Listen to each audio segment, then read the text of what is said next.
Hello and welcome. My name is Kay, and I like to tell stories. Most of they will be true stories.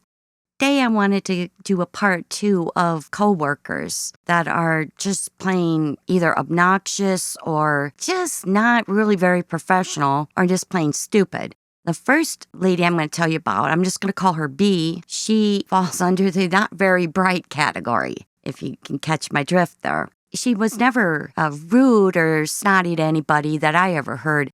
She's just the kind of person that is just not with it. B, one day when I'm in the break room with her, proceeds to begin to tell me a story about another guy, another time when they're speaking to somebody over the internet and they become like their boyfriend and, oh, there's all this good stuff. He's so awesome. And who knows who they're even speaking to and communicating with. Well, apparently, this boyfriend over the internet was asking B for some money. He needed something to purchase a very specific item that he really, really needed. B gave him her card number, PIN number, and all of that. As you know, these things are scams, but she didn't know that. She got whacked with a huge charge on her credit card. Huge. And she's like, whoa, that shouldn't have been so much. And so she was talking to me about it. And she said, well, I said he could get this specific thing, but I didn't tell him he could get all these other things. Well, how could he do that? And she said, well, I gave him my credit card number. And I just face palmed so hard. You can't do that, right? You actually did this. That is indeed what she did through emails. She could give the complete card number. I don't think she ever spoke to him live or anything, but it was just by email. I just said to her, yeah, okay, so you know that the credit card is in your name. You're the only one who can use it. Can't be given that information out. She said to me, I don't know what to do. I said, well, you need to cancel your credit card right away before he makes more charges on this card and you end up paying. So that's what she did. She contacted them. Then that was a story that she gave me one time. When we fast forward a little bit into the future here, I overhear her speaking to three employees actually. It wasn't just one employee, and I could hear all this. She changed the story to, well, he hacked my emails, and the credit card company is coming after me. They knew because this would have been an overseas transaction that she wasn't over there. And they knew something was wrong and something was very shady here. So they pretty much knew what was going on. That the first story she told me was the correct one. In fact, she did give him that number, all that information. So she was changing things around. We're talking about, well, she got an attorney because she's trying to get out of paying for all of this that this man or person, we don't know who this was running the scam. So she's completely changing everything around. It becomes, well, I was communicating with somebody, but they hacked my email and made a bunch of charges so that I don't have to pay them, in other words. So her card was completely done. Boom. Now it's going into the collections portion of it where they're going to turn her over to collections, but they expected that money. Well, she's not as innocent as she was making herself out to be in the second one. So that really upset me. And I remember speaking to another employee about it who is also related to me and was telling this person about that and just the same reaction that I had. So don't do that. If you're communicating by email, never, ever give them anything.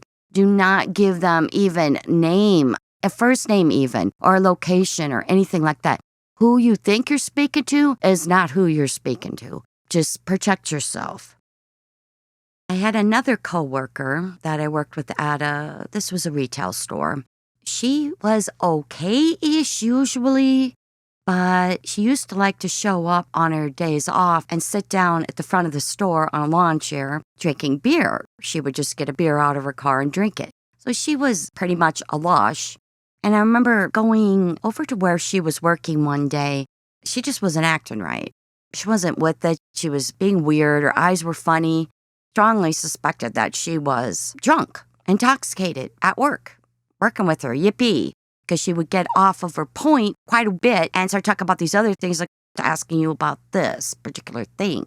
And then another time, it was the same thing, but this time I was standing closer to her. I could smell it really bad coming out of her mouth. Finally, I had to say something to her. Did you have some beers or something here, or what's going on?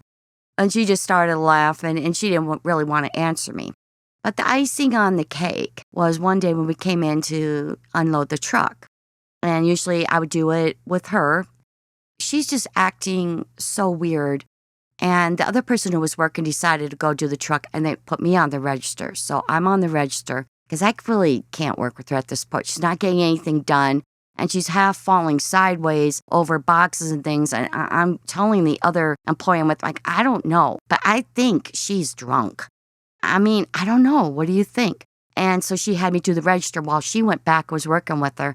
And apparently this third coworker actually asked her straight up, "Are you drunk?" And she's like denying it, of course. And after a little while, then here comes the drunk coworker up to the front, goes, "Listen, I work all these hours. I use mouthwash and all this stuff." And I'm looking at her like, you really aren't very well balanced today. I don't know what your deal is, but this is kind of dangerous with the rollers and heavy boxes and things like that. You could get hurt. And anyway, she wouldn't get out of my face, just wouldn't. I said, "I've had enough of this."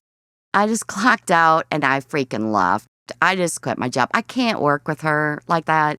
You just really cannot work with someone who doesn't even have their head in the game, someone who's drunk. You can see that she's just going to hurt herself or someone else. So I quit, and I was trying to talk to the headquarters, let's call it, about this because I still wanted my job, but I just only needed to know about this. Filed complaint, wasn't really moving along very good. Not at all. I heard from the other lady that had come back to the store.